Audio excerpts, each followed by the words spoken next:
and gentlemen, the Cadillac Converj concept. Now, while Converj looks the part, it certainly doesn't sound like any other Cadillac for one simple reason, and that's that it's electric. So it doesn't sound like anything, but it does look like a Cadillac. In fact, what we sought to do with this vehicle is to give it appeal based on its beauty and proportions alone, so that its electric propulsion technology is almost secondary. It's like an added bonus. You want this car regardless of the drive system. That said, electricity is one of our best opportunities to displace gasoline and reduce our dependence on petroleum. And Converj is powered by a further evolution of the electric propulsion system in the Chevrolet Volt. So let's just talk a minute about GM's revolutionary electric propulsion system, which we now generically call Voltec.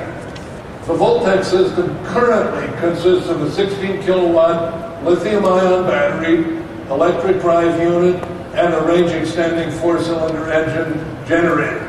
Now, in future versions of the Voltec system, the battery could be larger or it could be smaller, and so could the engine. But that won't change the concept of the technology of the Voltec system.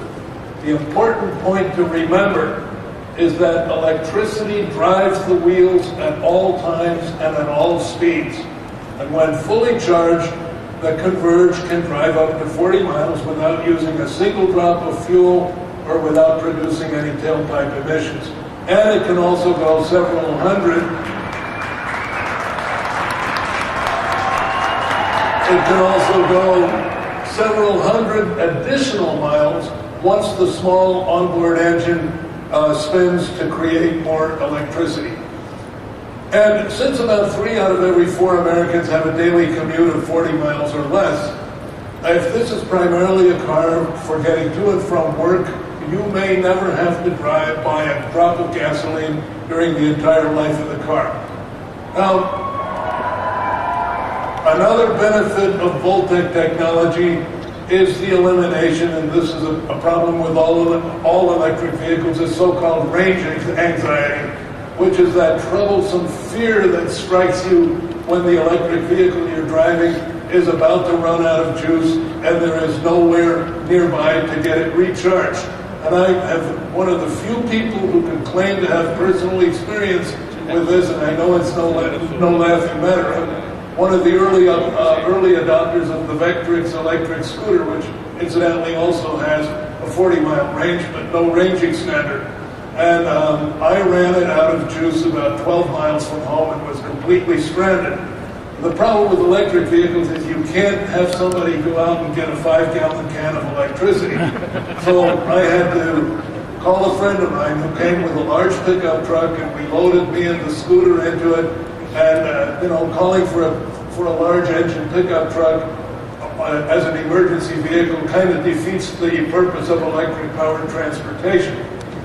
As far as the Converj goes, from a design standpoint, we set out to create a concept that is unmistakably Cadillac, and one that clearly indicates 2 very important things about our future.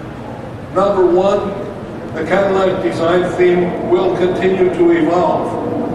And Converj, in my opinion, carries the theme forward in a natural, unforced, and highly refined manner. Number two, the Voltec electric propulsion technology we're developing is flexible and can meet the needs and the expectations of even the luxury car audience. We all know that luxury can be electric, and now electric can be luxury. I think the Converj and all of the vehicles here are prime examples of what this company is capable of when it commits itself to product excellence. Building vehicles like these and all the others we have in our pipeline is the only way to fight the misperceptions about GM products. And by leveraging our global resources, we will continue to push the envelope of design, innovative new technology, on fuel efficiency, on quality, on reliability, and on everything that makes a great vehicle great. And you have my word on that. And now, I'd like to invite Rick and Troy to join me here on stage, along with Susan Doherty of Buick, Mark McNabb of Cadillac, and Ed Pieper of Chevrolet, and we would be happy to take your questions now. Thank you very much.